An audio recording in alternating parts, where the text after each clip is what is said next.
பஞ்சபூத ஸ்தலங்களில் அக்னி ஸ்தலமாகவும் நினைத்தாலே முக்தி அளிக்கும் திருவண்ணாமலை அண்ணாமலையார் கோவிலில் ஆண்டுதோறும் பல்வேறு விழாக்கள் நடைபெறும் வழக்கம்.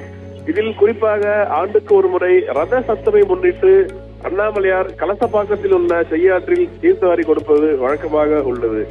இன்று ரத சப்தமியான இன்று அதிகாலை 4 மணிக்கு அண்ணாமலையார் கோவிலில் அண்ணாமலையார் மற்றும் உண்ணாமலை அம்மனுக்கு சிறப்பு அபிஷேக ஆராதனைகள் செய்யப்பட்டது. இதனைத் தொடர்ந்து அதிகாலை 4 மணிக்கு அண்ணாமலையார் கோயிலிலிருந்து அண்ணாமலையார் மற்றும் உண்ணாமலை அம்மன் கலசப்பாக்கம் செய்யாற்றுக்கு புறப்பட்டார்.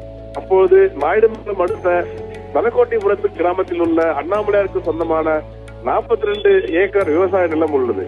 இந்த விவசாய நிலத்தில் விவசாயிகள் ஒவ்வொரு வருடமும் விவசாயம் செய்து ஒவ்வொரு ஆண்டும் ரத சப்தமியின் போது அண்ணாமலையார் நேரில் வந்து இந்த விவசாய நிலங்களை பார்வையிட்டு ஒவ்வொரு ஆண்டும் எவ்வளவு செலவுகள் ஆகின்றது, எவ்வளவு வரவுகள் வந்துள்ளது என்று அண்ணாமலையாருக்கு படித்து காட்டு நிகழ்வும் என்பது ஐதீகமாக உள்ளது.